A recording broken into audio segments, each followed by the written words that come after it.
É muito gostoso poder conversar sobre literatura, conversar sobre existências, conversar sobre temas que depois vão gerar outras discussões. Então, eu queria primeiro agradecer o convite por mediar essa conversa, para ler o livro e também agradecer pela confiança no meu trabalho. Meu nome é Maria Carolina, eu sou Casati, eu sou professora de literatura, escritora, doutoranda, e eu faço parte da equipe aqui para fazer a curadoria dos eventos, né? Então eu tenho esse perfil que eu sempre peço para as pessoas seguirem, que vai trazer não só esses eventos, mas outros, que é o @encruzilhinhas. Então, por favor, dá uma seguida lá, que aí você vai ver até o perfil, o evento de domingo. Então a gente está aqui com a Dulcineia Santos, que ela é canceriana com ascendente em Gêmeos, no primeiro Eneagrama. ISTJ no MBTI, colérica nos 4 temperamentos. É também terapeuta holística, facilitadora da ferramenta de tipos psicológicos MBTI, formada pelo Myers e Briggs Foundation na Flórida e coach formada pelo Neuro Leadership Institute em Londres. Passou 3 anos estudando antroposofia na Suíça, onde vive desde 2008. Se você não leu o livro, você está sabendo disso agora. Se você leu, saberia que ela está na Suíça desde 2008, com muitas indas e vindas e indas, Sim.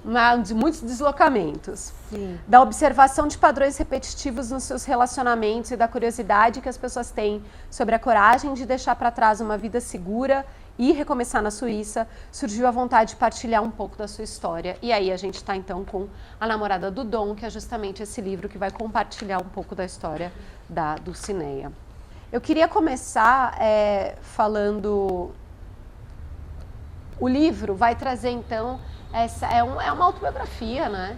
A gente pode dizer que é praticamente também um livro escrevivente, né? Pensar escrevivência, que é escrito por uma mulher preta, e além de ter sido escrito por uma mulher preta, de fato ele vai reverberar histórias de outras mulheres pretas, né, que de uma certa maneira estão ligadas nessa história, estão ligadas nesse deslocamento.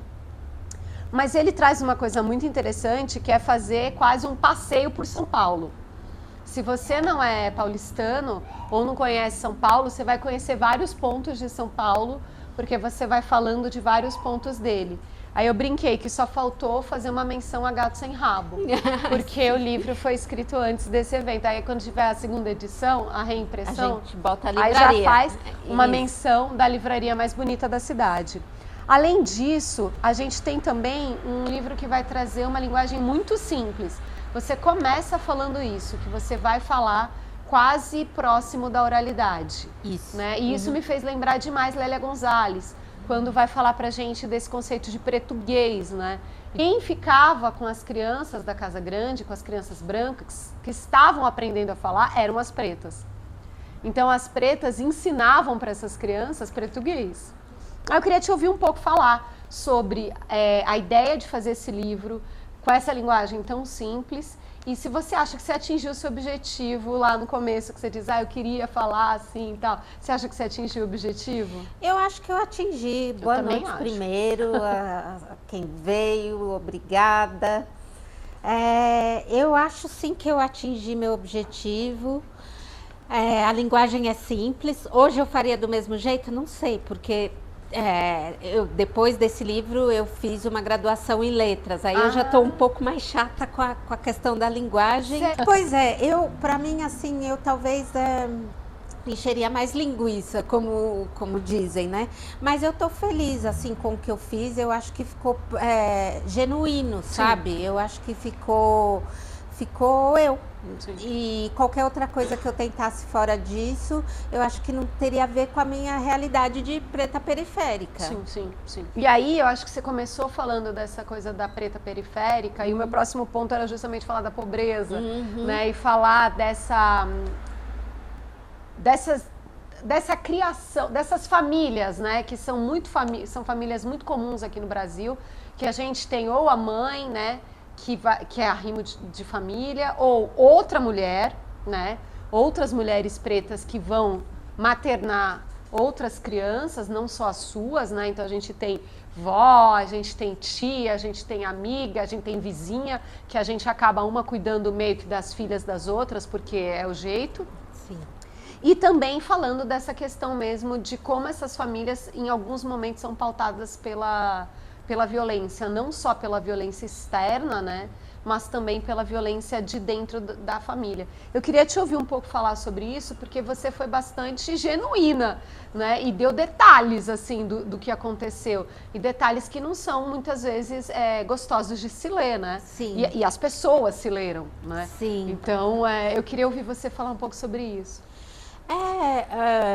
Bom, na minha família teve muito histórico de abuso, como tem em quase todas as famílias. Então, foi isso. Eu tive uma mãe que fugiu de casa para fugir de abuso e depois caiu num casamento que tinha abuso. Meu pai, uma vez, bateu na minha mãe por 3 dias. Então, e está escrito aqui isso, né? Sim. Então, e os abusos não são só físicos, são também abusos emocionais, são castrações das mulheres, são mulheres que não puderam viver o que elas tinham que viver, não puderam viver o que era melhor para viver e acabaram por fazer escolhas das quais elas se arrependem. Eu hoje tenho o privilégio de poder fazer a escolha de não querer ter filhos. Isso. Mas naquela época nem todo mundo podia fazer isso. Até hoje também nem todo mundo pode, né? Exatamente. Hoje, assim, as pessoas têm mais acesso a leituras e tudo, mas ainda tem uma falta de educação sexual, tem muita coisa.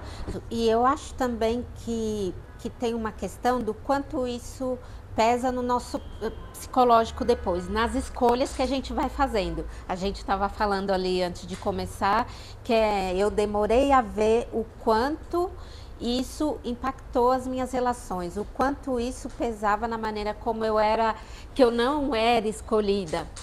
Na maneira como eu era sempre boa para transar, mas nunca boa para casar. Isso. Eu fui me casar com 42 anos. Então, eu acho que não é só falar da violência conforme ela acontece, mas falar do peso que ela traz depois na nossa autoestima, na maneira como a gente se relaciona, na maneira como a gente se deixa ser tratada. E eu queria muito continuar nesse tema, porque você não viu as minhas perguntas antes. Mas você está seguindo o meu roteiro, que é justamente essa coisa das escolhas que você vai fazendo, né? Que na verdade não são bem escolhas, mas o que a circunstância permite fazer de relacionamentos ao longo da sua vida até chegar nesse relacionamento, né? Então, esses homens, né? Como eles te tratam e como você disse, se deixa ser tratada, porque enfim, né? É o que tem para hoje. O que a gente tem para hoje. Queria te ouvir um pouco sobre isso. Olha, eu acho que nessa eu vou entrar um pouco na questão da palmitagem. Vai lá. Mas, como diz nosso amigo ali, né? Mulher preta não palmita. É isso. Não é não, Lucas? É isso. A mulher preta nunca palmita. Sabe, porque tem essa discussão de que, não, é palmiteira. Eu fiquei aqui em São Paulo. Eu fui embora de São Paulo com 39 anos. Eu fiquei em São Paulo esse tempo todo e ninguém quis casar comigo. Então. E daí a hora que eu vou, né? Obrigada. Assim, eu não me acho feia. Eu tenho uma educaçãozinha. Eu sou mais ou menos arrumadinha. Eu sei ler, sei escrever. Mas assim, ninguém quis casar comigo. E aí a hora que eu vou pra fora e encontro uma pessoa que fala assim, não, tá bom, vamos casar. Primeiro passei por um monte que não queriam casar, né? Mas aí a hora que eu encontro uma que diz, vamos casar, aí eu sou criticada porque, você é palmiteira. Mas é isso, a sensação de ter sido uma vez escolhida por uma pessoa que se ajoelha na sua frente e fala, eu vou assumir esse compromisso com você e eu vou te apresentar para minha família. Eu fiquei antes desse, eu fiquei com uma pessoa que ficou 1 ano comigo, nunca me apresentou para a família. Sim. Então, quando você tem uma pessoa que senta na sua frente e fala, não, vamos assumir esse compromisso juntos, você não escolhe muito. Você fala, é a primeira vez que eu estou vivendo isso que tantas pessoas viveram. Acho que isso é uma coisa que a gente precisa ainda falar. E outra coisa que eu acho que a gente precisa falar, e aí eu me esqueço, eu não me lembro quem que fez uma postagem mas uma dessas pesquisadoras importantes também de questões raciais no Brasil foi fazer uma postagem sobre relacionamentos afrocentrados. Não necessariamente um relacionamento afrocentrado é um relacionamento no qual as duas pessoas são pretas.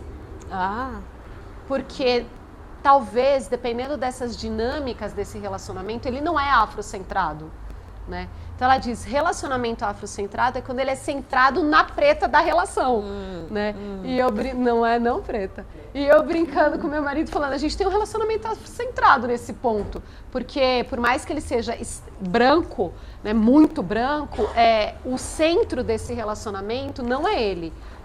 E ainda por cima, a gente tem um menino que não é branco, né? Eu tenho um filho negro. E aí, então, ele realmente é um relacionamento que está centrado nessas africanidades, né? Fico feliz por você, mas não é o meu caso.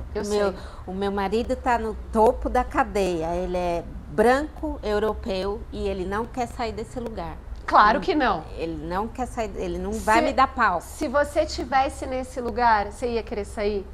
Nesse lugar de privilégios? Não ia. Eu fui convidada para o almoço 27 brasileiras. Lá vou eu. Lá vou eu. Estou feliz da vida, porque lá não tenho amigos e não sei mais o quê. Isso é na Suíça? Na Suíça. Olha, eu estou até agora esperando me incluírem no grupo do WhatsApp. Porque é a fulana, eu não posso te pôr. É a cicrana, eu não posso te pôr. Tem situações de racismo lá? Tem. Passei uma... o ano passado, que foi assim a mais, né, dos últimos tempos, não sei o que eu comentei de um curso que eu estou fazendo, uma formação que eu estou fazendo em aconselhamento biográfico, e ela falou assim, você precisa de um diploma de verdade, você precisa ir para a faculdade. E eu falei para ela, a senhora lembrou de perguntar se eu já fui para a faculdade? Não, você fica fazendo esses cursos aí que não são de verdade, esses cursos não servem para nada. E aí essa mulher ficou 20 minutos me atacando de tal maneira... No Natal? No Natal, que o marido dela, que não fala por causa do derrame, começou a se sacudir todo, fazer... para ver se ela parava. Com essas pessoas eu consigo lidar. Eu ainda acho mais difícil lidar com a falta de entendimento dentro de casa de que isso está acontecendo. Uma outra coisa que eu acho que está relacionado com isso é justamente essa quantidade de deslocamentos que você sofre ao longo da vida, né? Agora está na Suíça, mas muito no Brasil também, né? Muitos deslocamentos, e aí vai para uma cidade, vai para outra, vai para um estádio, vai para outro, vai para uma casa, vai para outra. Primeira vez na minha vida que eu moro 8 anos na mesma casa. E eu nunca tinha vivenciado isso. O meu pai, ele não pagava aluguéis, então a gente chegava a 6 meses que ele não tinha pago, a gente tinha que mudar. Em Goiânia tinha eu morei em Goiânia, esse foi um dos lugares para onde eu mudei, e tinha uma sequência assim de 6 casas, né? E a gente morou em 4 das 6 casas. Então, hoje em dia, para mim, a gente, aliás, no aconselhamento biográfico, chama isso de conquista biográfica. Hoje em dia, é uma coisa que para mim tem um valor inestimável eu poder chamar uma casa de minha. Sem contar que eu sou canceriana, né? Então, também casa para mim é muito importante. Sim. O que aconteceu também, eu tenho uma ideia de que a minha vida ficou mais estável quando eu parei de depender de pai e mãe. Com certeza. No momento que eu, aluguei uma casa para minha irmã vir morar comigo, e a gente ficou 3 anos nessa casa, e eu até hoje falo que foi a melhor fase da minha vida, foram esses 3 anos.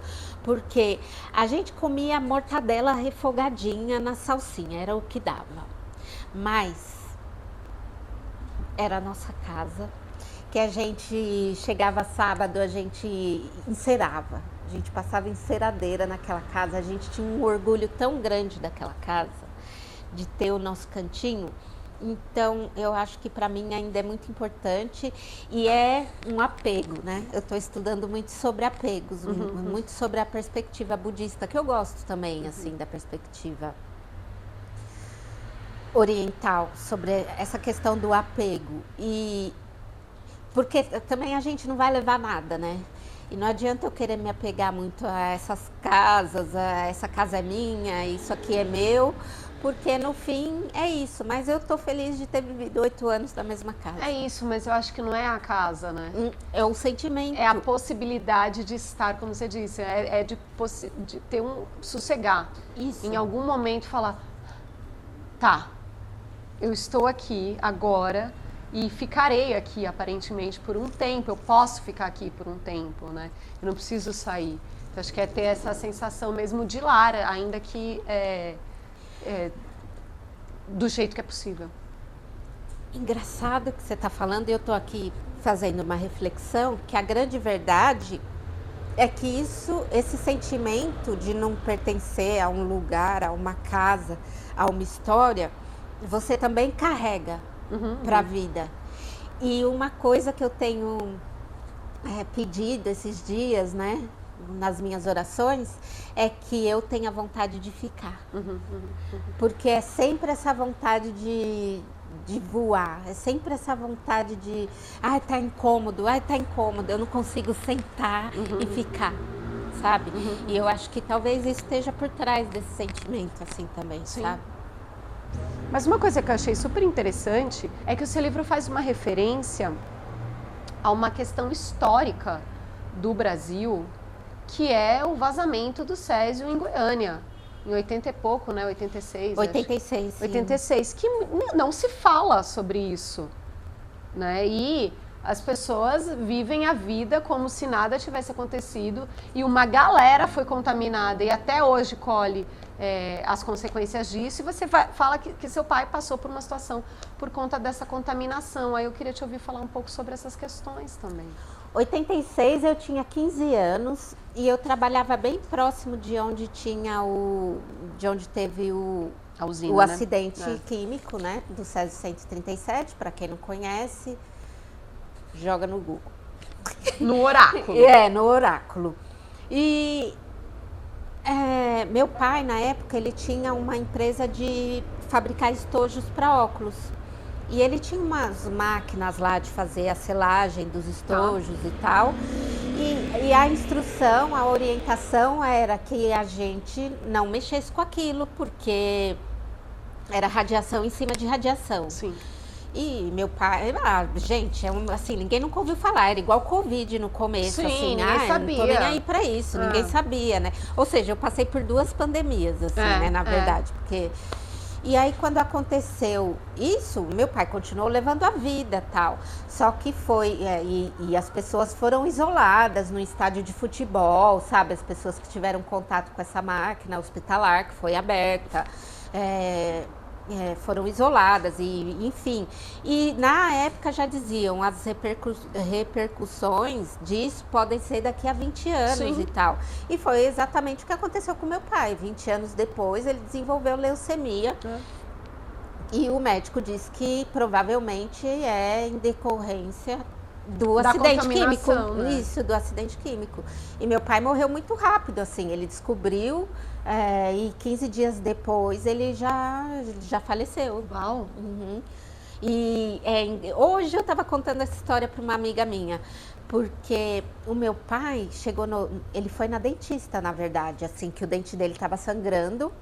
E ele foi ver o dente, e a dentista falou para ele, olha, corre para o hospital, porque você precisa... Ela não falou o que era, mas só falou, você precisa ir para o hospital agora. Ele foi para o hospital e chegou lá, o médico, pelo que eu entendi, não conversou muito com ele. E deu um cartão para ele levar na recepção para ser internado. E aí meu pai, que morava em Goiânia, eu já estava em São Paulo, ele me liga no trabalho e começou a chorar. E falou assim, tá escrito nesse cartão...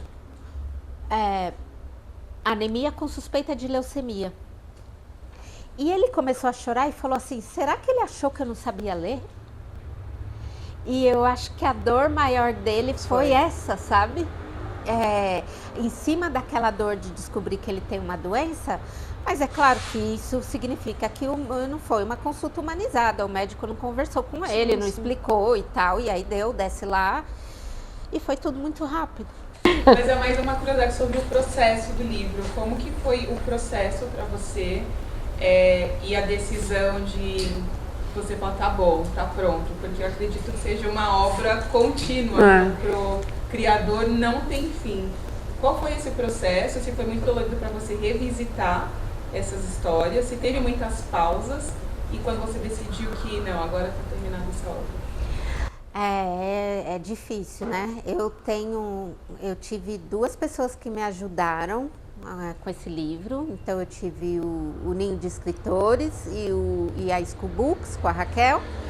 E eu fui com o Ninho de Escritores até um pedaço e depois eu finalizei com a School Books e eu tava com dificuldade de soltar a história, sabe? Tava com dificuldade também, assim, de fazer o livro com a minha cara, a capa com a minha cara, o título e tal.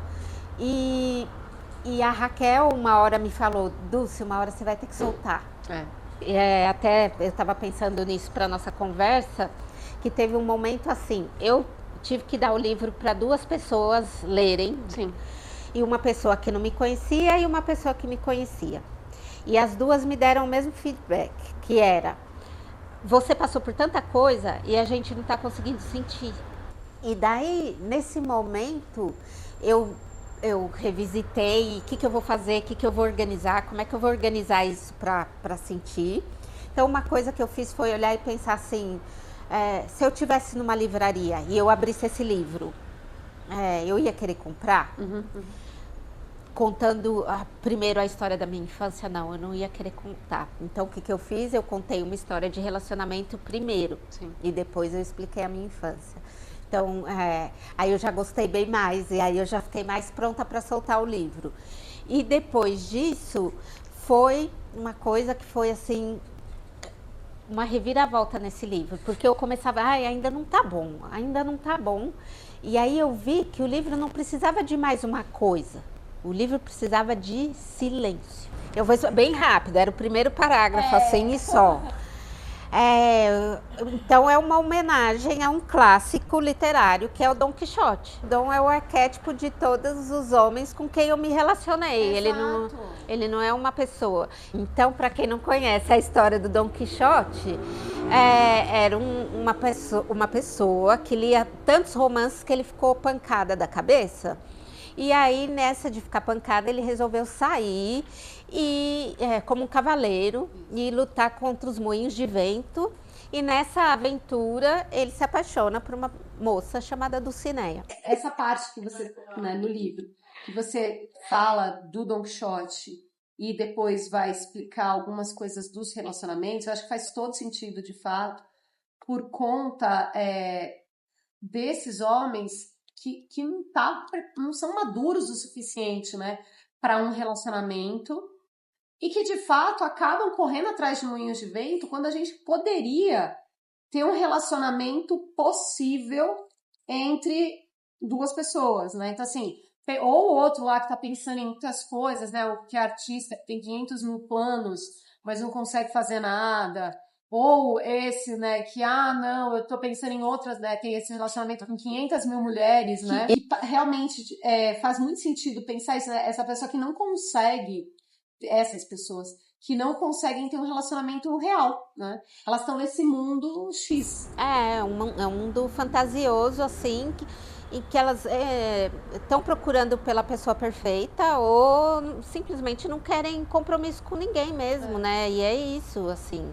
É isso, o Dom personifica essas pessoas que estão aí com seu cavalo e a fidelidade deles, a lealdade deles não mora com a Dulcinea, mora com Sancho Panza. Exato. Lindo. Alguém tem mais alguma coisa para dizer? Alguma pergunta, algum questionamento, alguma sugestão?